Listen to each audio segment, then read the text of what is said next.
February 17th, 2023 was the debut. No, actually, February 16th was the advanced screening premiere of Ant-Man and the Wasp Quantumania. If you loved the Loki series, and if you are a fan of the Ant-Man and Ant-Man and the Wasp sequel, you're going to have a little on this one.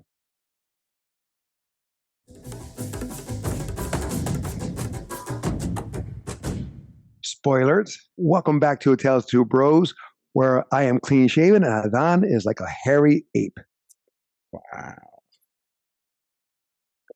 Bro, you're getting a little thick there on the chin there. It's shaved out the sides too. Wow. Well, yeah, you look clean cut, but man, that gold tee is coming. Like you look like you're ready to be in a biker gang or biker movie. I've had it worse. I had it where it was like down. Oh, yes, you have. I agree. You had it worse. So, as mentioned, Ant-Man and the Wasp Quantumania just premiered one day early for those who can see it, but nationwide, officially February 17th.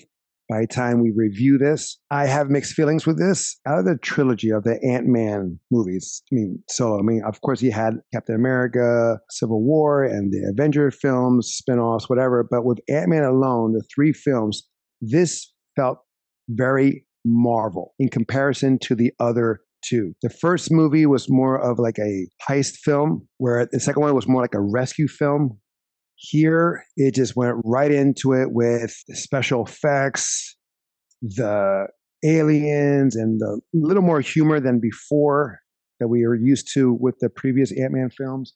What about you? What do you think? Do you agree in that aspect? I do agree in that aspect. That it's more set to like the quote unquote Marvel formula in that sense. The humor wise, I thought the humor was a little bit more drier than like in the other two films. The other two films, the side characters were way more humorous. Speaking about that, there are hardly any side characters in the sense of the wombats, non-existent. You don't see the usual side characters you would see. They try to introduce new ones, which I kind of was okay, but they didn't have the same impact. No, not at all. Like I said, it felt very Ragnarok. I wouldn't go that far. Well, I'm just saying in the sense of like all these crazy creatures in that aspect, right? Actually, I was thinking of Love and Thunder when you said that. So, I agree with you with Ragnarok. Yes. I did like the Amazonian, that chick. Dude, she's in Star Wars. Ha ha. I'm the first one to call out Star Wars reference before you. Which one? Earned it. Mandalorian. Who is she? That's her from the WWE? No. And she's not a WWE diva. She was on the Mandalorian ship. She was one of the little generals with the, the pen badges. Was she part of the Empire? Yeah. Oh, okay. She's been on a lot of other shows. She was on Z Nation and stuff like that. When he said Mandalorian, because there is a one that's in the Mandalorian that's also from she's a WWE diva, but that's played right. Another Mandalorian. I know Correct. who you're talking about. She was on one of the ships. I think it was one of the ships that they probably the one with the guy from Botch, that show on Amazon Prime. I'm saying it wrong probably. She's Katie M. O'Brien. She was on Gentora. Yeah. She looked great. I mean, I never saw her before. I don't recognize her in the sense of that and having that big of a role. She did awesome, I thought. She is in shape too. Oh, she is in mad shape. I watched it with Kim, and I was like, girl is jacked. I was like thinking to myself, she might be the most in shape female character we've seen to date in a Marvel film. In actuality, yes. No CGI. Yeah, that I know of, because maybe maybe they CGI the abs, but those look natural. Maybe, exactly. You have all the regular players from before in the sense of Paul Rudd, Evangeline Lilly, Michael Douglas, and Michelle Pfeiffer. Mm-hmm. Then you have some new ones. You have Jonathan Majors playing Kang. Even though we've seen him before in Loki, he was actually he was in production doing Ant-Man first, and then got. Am I wrong? Am I wrong? Or am I correct? No, that you're doing correct. This right. They originally got him for Kang, for Ant-Man and the Wasp: Quantumania. The rumor goes that they saw how well of a job he was doing that they decided, like almost last minute, to pull him and use him and make a character for the Loki show and then use him for that last scene. If you stay for the end credits, it really makes sense at that point. For me, I was more excited to see how they're going to tie it into the Loki series. Because we had like down our throats in the Loki series about variants, about the time variance. Is it time? No. Yeah. Time variant. Is Are you it talking time about? variant or- Are you talking about the when it splits? When it splits, the time. So Yeah. they did everything exactly in the sense of they had the same scheme of the timelines. They had the circle how it originally was before it gets broken. Excuse me. And I was like, okay, great, because that was for me. I was like, my excitement for this movie was to see how they will connect to Loki. Yeah. In that aspect, I was also looking for Miss Minutes, even though that's not his creation, Kang's. It is He Who Shall Remain. That was his creation. I was just wondering if we will see a glimpse. Well, there was a fan. They never confirmed it, but the fan rumor is that Miss Minutes is technically not He Who Remains. That was like influenced by Kang because she was acting weird at the end of the series, and this is where Kang gets weird because there's so many variations. So like the Kang we saw was like our Marvel Comics version Kang, right? And then, but He Who Remains is technically Kang too. But they both were like wanting to do the same purpose. They wanted to keep the Kang dynasty away from the MCU in two different ways. Well, I thought this Kang wants to conquer and destroy, where He Who Remains wants to conquer, but still allow people to do their thing in a way. Like he'll push buttons. He'll set, I guess, people on a certain path. But it wasn't as violent because like Kang was more of a conqueror, a dictator. It was his way or the highway or death because you saw how violent he was about it. He was almost in a way of a same mindset of Thanos in a sense of how to have order or to have control of population. They're the same coin, different sides. The He Who Remains was choosing like, we'll police it so that there's one timeline. Any other timeline that causes a variation, we'll eliminate it so that way we don't have other Kangs. You know, and I like that. He talked about the war, right? The battle. He refers to that again. How He Who Remains talked about it in the sense of how that situation happened, where a bunch of them got together, even though it's different in how it's done here in the explanation than is done the way how he explained it in Loki. Exactly. Well, I'm getting to that because I figured it out. Oh. Okay. So He Who Remains said he won the war, and by eliminating all the other timelines, right, and then consolidating it all to his timeline, and any other variations, he eliminates it. They erase it. But when Loki finished, we see the Kang that we are witnessing in Ant-Man and Wasp. His statue's there. He was the one that got booted by the other dynasty Kangs because he was like, he's like, they feared me.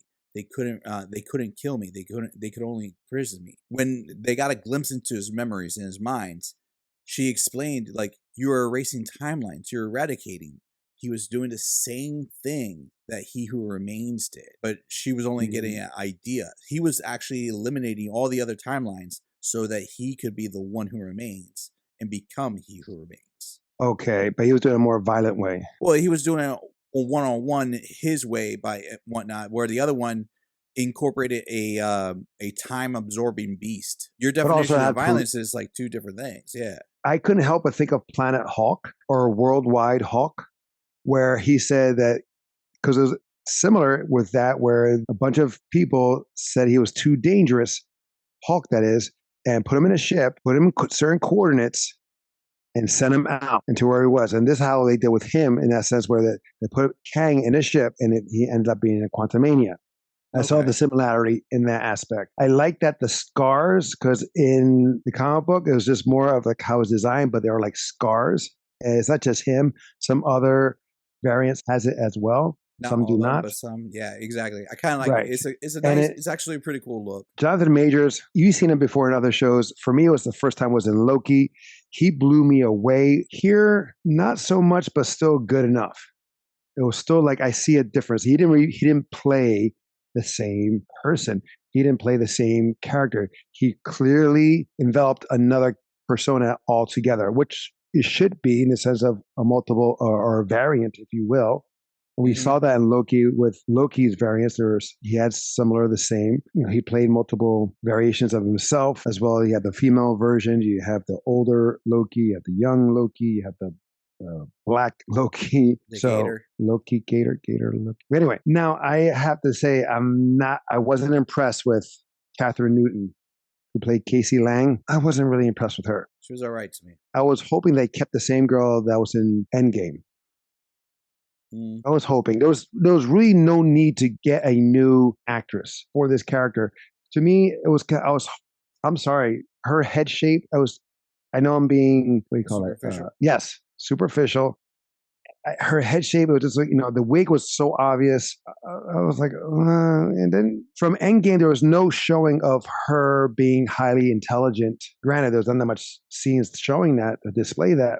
But here she's like a super nerd and getting in trouble. And we didn't see that in any incarnation of Cassie in any of the films. We didn't see that. She's, granted, in the comics, she's highly intelligent, smart, and following her father's footsteps. I mean, they try to rationalize it by saying that during the blip she studied Hank Pym's notes and journals. Of course, but not with the other one. The other actor, Yeah, no, I get that, and but you could also make the argument like, just because I found me in like the Albert Einstein notes doesn't mean I'm gonna be as smart as Albert Einstein. It doesn't mean I know what to read, but it's just facts. I mean, you could drop a book of Spanish, and it doesn't mean I speak Spanish. Now, we know that. I don't even claim to be a strong suit at all near that. But trust me, I'm right with you. My surprise character, though. Oh, let me tell you. Okay, MODOK.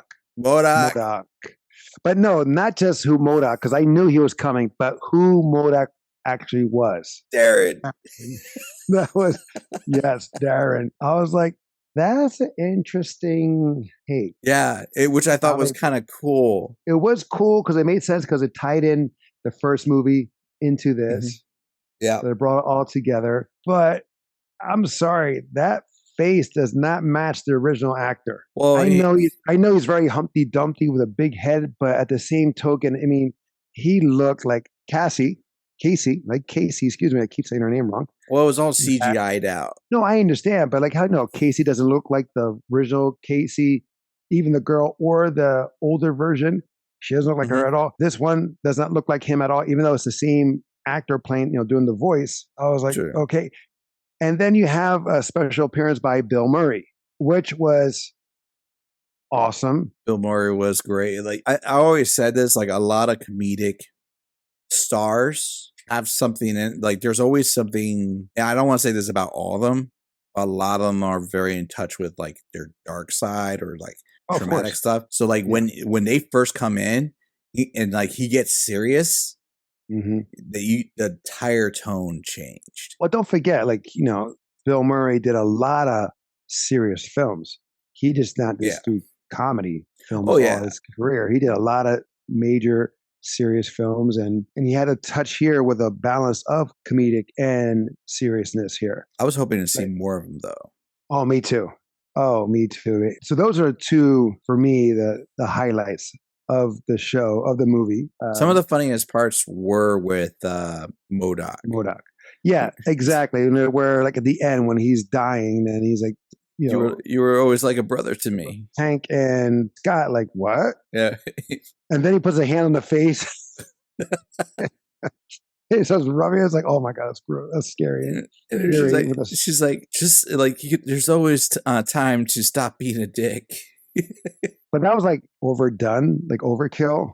But I kept saying it, kept talking to it. They're like, hey, Casey, I'm not a dick. Here's the funny thing about it. I got like that version of MODOK made it seem like I was getting my two legit versions of MODOK, like the real because there was times where he was like, I'm a genius. I was able to track Cassie and like use that to bring you guys here and do all this other stuff. That was his plan. Then there's the insecure, weirded out, mentally unstable MODOK, which is what we got on the Hulu series MODOK.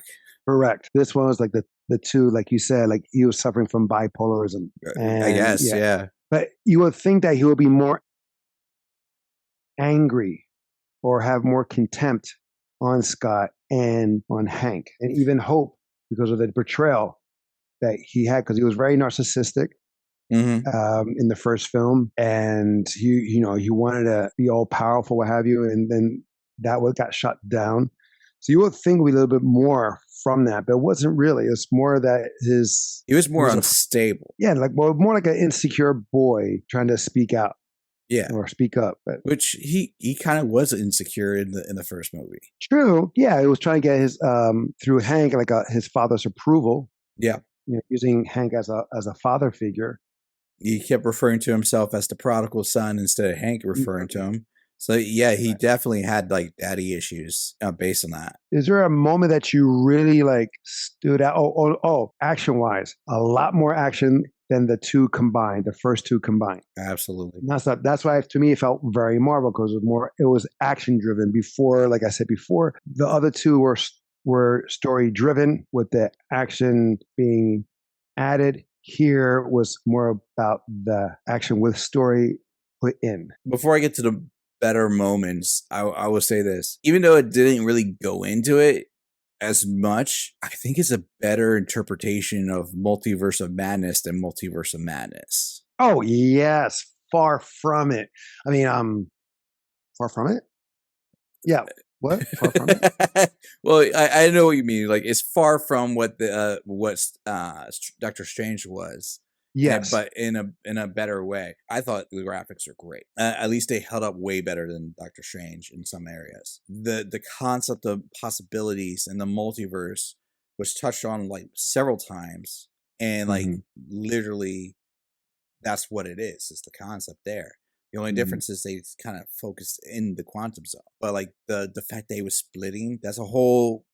The concept of multiverse is that like every probability happening and splits off, and like your actions lead on to other actions, and I'm like, perfect, that's like what I want. But as far as great moments, to bring it back to what you were talking about, I kind of liked so there I did like, what was his name, Jonathan Majors. Wow, I had the J and M. Okay, I liked Jonathan Majors. I did like his portrayal of Kang. Because like Kang in the comics is not a guy who jokes around. He's not silly. He's very serious and to the point. And depending on your storyline, he will be like, he's a man of his word if he wants to be of his word. And he has hurt and passion behind it.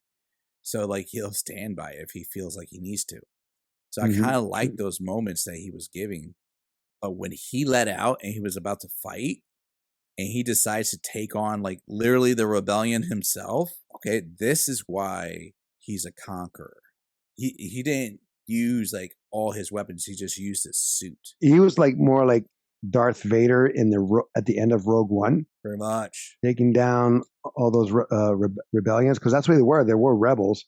So he was taking them down one by one, or several, if you will. Kang was. I want to do a callback to his stormtroopers. I'm going to call them stormtroopers, but the weaponry was very close to Star-Lord's. Yes, it was actually very similar in design, at least. Yes. So I was like, oh, I wonder if there's a tie into that or that. So I'm just wondering. Oh, before we go into even furthermore, how was your audience experience? So it wasn't like seat filled, but it was pretty packed. But like I had like 2 seats gap between like my right and my left, so I had good spacing.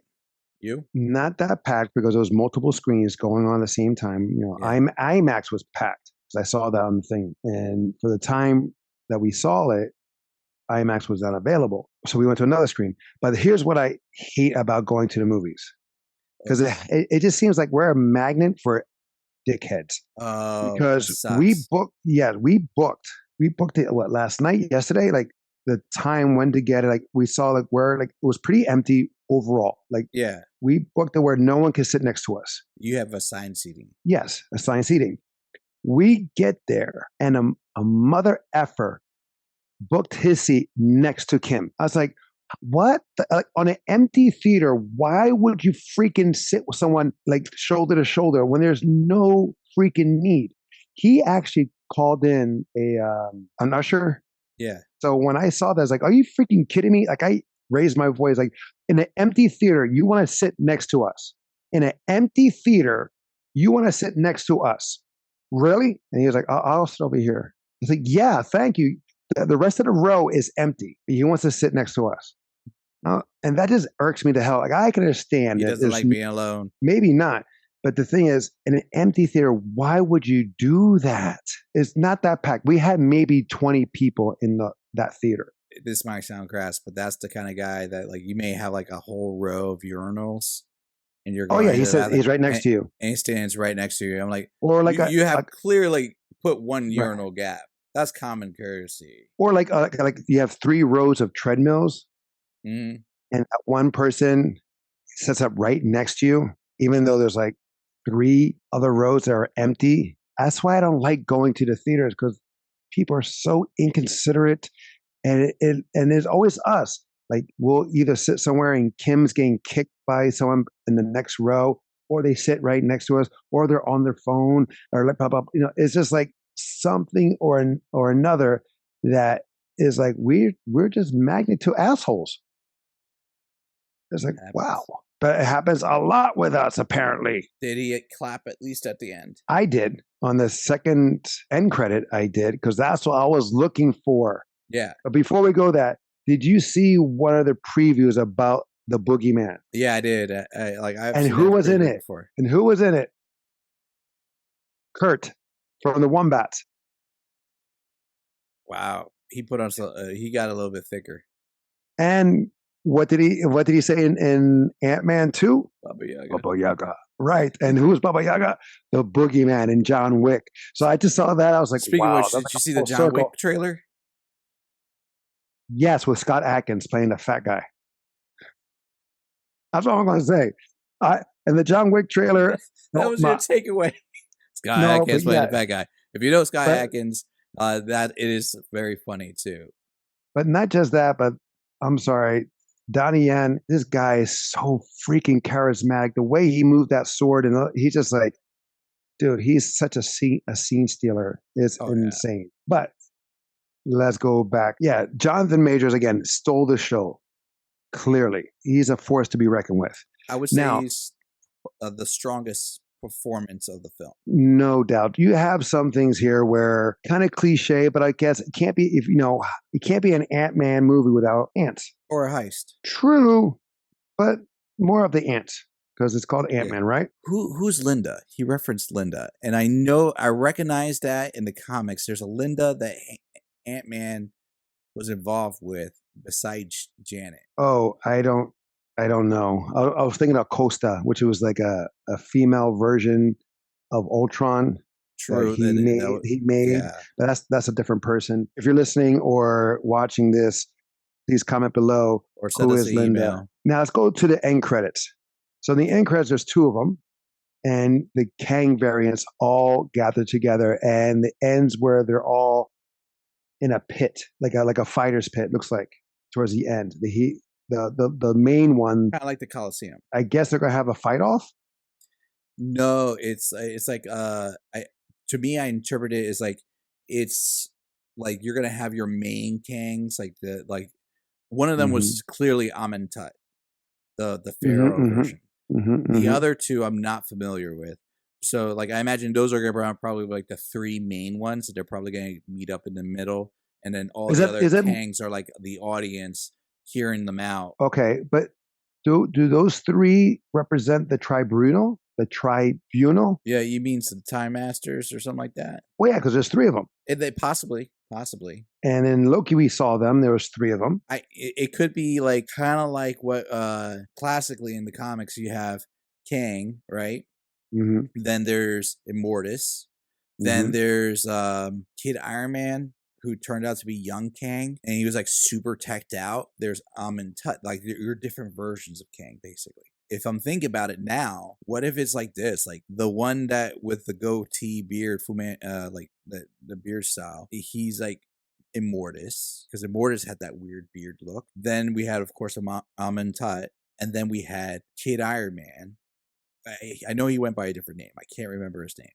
Right. Or Iron Lad or something like that. And that was him there, right? That was him. That could have been him because he didn't have the scars. Right. And he was all teched out. He all teched out, even going up to the skull. So like that could have been them. Like and that could have been their versions. And like what we were thinking was Immortus and Loki was just literally He Who Remains and not Immortus.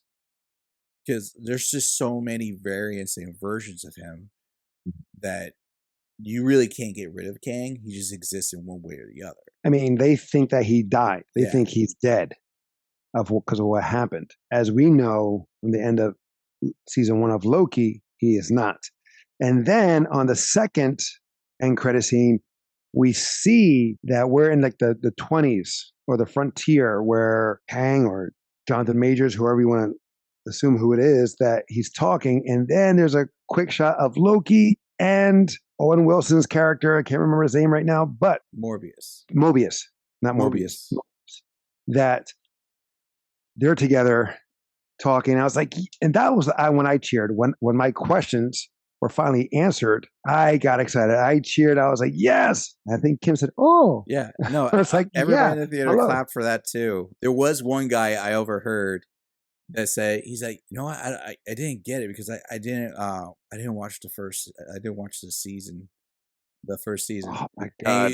I was hearing that as I was walking out, and then some I don't know if it was a friend or someone else that just goes, "What the fuck?" What's wrong with you, man? It pretty much turned into that. And I'm just laughing. But yeah, it's a low key, is no pun intended. It's a low key moment, but a good moment. If you're a fan of the Loki show, just that little moment right there, huge payoff. Right. Oh, I am a fan too. What was a good moment for you? You asked me. Oh, that was the end scene was the end credit. The end validation for you.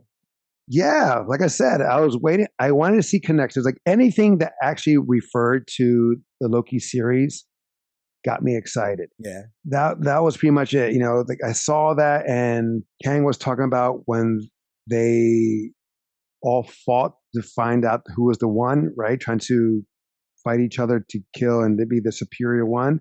And then showing the time loop, all that stuff, and talking about the variance and the time variance as well. That got me excited. And I was like, yes. And then seeing the final end credit, that got me elated. I was like, awesome. So it was like a tie-in also in the sense of how a movie was reflecting or amping up for a show. Yes. They did that with Black Widow, and they did it here with Quantumania. And I'm excited for that because, I guess, you and I, we both feel that Loki is the best MCU show as of still today. Now, scoring as of now, as we're recording this on Rotten Tomatoes, scoring is horrendous. 48% from the critics. 85% from the audience score. Now, for the critics is 214 reviews. For the audience is 250 and over. With IMDb, you have 6.6 out of 10. On a Metacritic is 50%. What about you? Where do you fall here? I think that was unfair. Those like I would say like it's a B plus material. Like I would give it 88, 89. Not 84 is tolerable to me too. For I can range in that group, but 48, 50 plus, 50, 60s. I'm like, that's pretty like of the almost 30 films, 30 plus products in the series that they've done, that is not meriting a 50. We've seen stuff that merited a 50. Yeah, like Love and Thunder, The Dark World, Iron Man 2. You're right. Marvel. Well, I kind of like Captain Marvel. I know. I got this. Okay. But that was all good. Yeah. But I'm more. Where were you? I'm more like 75 to 80. Okay. Because, again, out of the 3 Ant-Man solo films, this was the weakest. Okay. It was very Marvel-esque. We've seen it time and time before. Big battle scene. We see that time and time again. And that's why I love the 1 and 2, because it's not no real big battle scene. It's not about colossal stuff that we've seen endlessly over and over again. I think they're just doing more of a safe approach here, getting ready for the Kang dynasty or the Kang War, because he's supposed to be the big baddie on the Phase 4. I mean, this kicks off Phase 5. Without question. Like, watching it, I'm definitely like, Phase 5 is coming on hard. Like, it's a better start than, say, if they were saying Doctor Strange was going to kick off Phase 5. I was gonna be like, no. Nor Love and Thunder. It was like, all that was Phase 4. That was just like more like fillers of what's about to happen. It kind of felt that way. Now, Doctor Strange did mention the incursions, but the logic of how the incursions occurs sounds better here than how it does in Doctor Strange, and like it just overall. So yeah, it's a definite more of a solid film. But I can see why you're saying like it's more formulaic. It does have a big climactic battle at the end. It is one of the cleaner climactic battles I've seen. Like Shang-Chi. Shang-Chi. I keep wanting to say Shang-Shang. Your soul is mine. In that movie, like you have a big climactic battle, and it feels blurred, like in Shang-Chi. Way too much going on. Way too much going on. And long. But here, technically, when you think about it, in Ant-Man, there was way more going on. There's literal armies clashing. And you can know your divide. You know, okay, this is the rebels, this is the ones working for Kang. Granted, they're practically color coordinated. When they're panning over to the characters, you get a clear divide of it. And then, of course, Ant-Man as a giant, Cassie as a giant, and then Kang witnessing everything until he decides to jump in. Mind you, also, he's throwing some punches like he was practicing for Creed early. My man was like, he was like, pop, pop. That makes me wonder. That makes me wonder. Then, is like, if he is that technical and skilled, how much better were the other variants? Well, no, that was the thing. They weren't that better because they couldn't kill him. So they actually like they had to team together just to get him there. I'm not saying 1-on-1, but I'm just saying like, or I guess that they needed teams again. So I guess he was more. I guess he was superior. But like it even says that in the comics, like Kang is not a conqueror just in name. He is a warrior and he's a fighter. And you can see that when he's just like, I don't need my suit.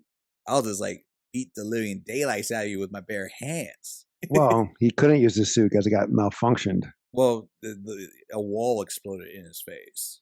So no, it wasn't the wall that exploded. It was the ants. But then also, something did explode. No, that was him. That was before the ants. No, but I'm talking about like in his chamber, whatever the portal thing that exploded or something happened that kicked them back. That was the moment. You're thinking of the moment where he's like, "I don't need to win.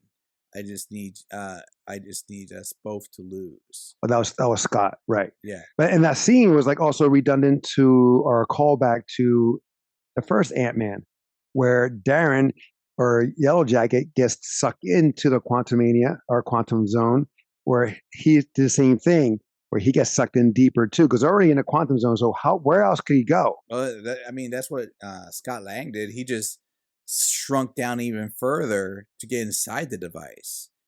Right. No, I understand that, but I'm saying like, how he got sorbed in a way, not as violent as Yellow Jacket, but still he gets sucked in. So again, he can travel even to other dimensions in there. Exactly, because I was like, that's a way out for him, because literally inside the device is a storm of probability. And inside of probability is like that's just variations of time and like the laws of the multiverse. Of all the probabilities and variations, one of your variations is going to find a way out. And I hope they do show that or answer that in Loki season 2. Hey, maybe, yeah. But I was like, oh, he's not dead. There's no way that killed him. Well, it can't. He can't kill him because of what ending was for Loki season 1. You can't kill him because we know that he's alive. Exactly. Loki takes place after this. Well, yes. Time is like a circle. It's like a circle. Why not make it sound like Asian though? It's like a circle. Oh, that's because you are doing it from the wedding, the Adam Sandler film. Chuck and Larry. Was it Chuck and Larry? Chuck and Larry. Yes. Yeah. I knew that reference was going to come in handy at one point because he's like, time is not linear. It goes in around, and I saw it all, and he draws a circle. Like my mind just went, time is like a circle. It goes around. I was like, wait a minute, that sounds so familiar. All right, I think that's it. I think we covered as best as we can without going detail by detail. Anything else? I wanted more of the guy with the glowy head. Oh, he was an awesome character. He's like, torture him. Why does everything have to be for torture? What's wrong with you? How he died. That was a cool moment. Yes. Where Kang like absorbed it. And I was like, that was better than redirected. That was better than what Shang-Chi did with the rings. Because he took it.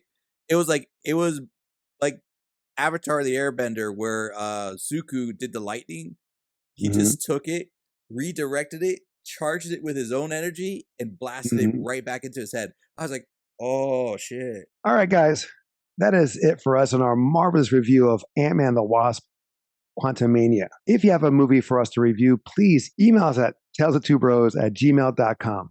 Until next time, will be the next time. I'm Angel. I'm Adan. Love you, bro. Love you too.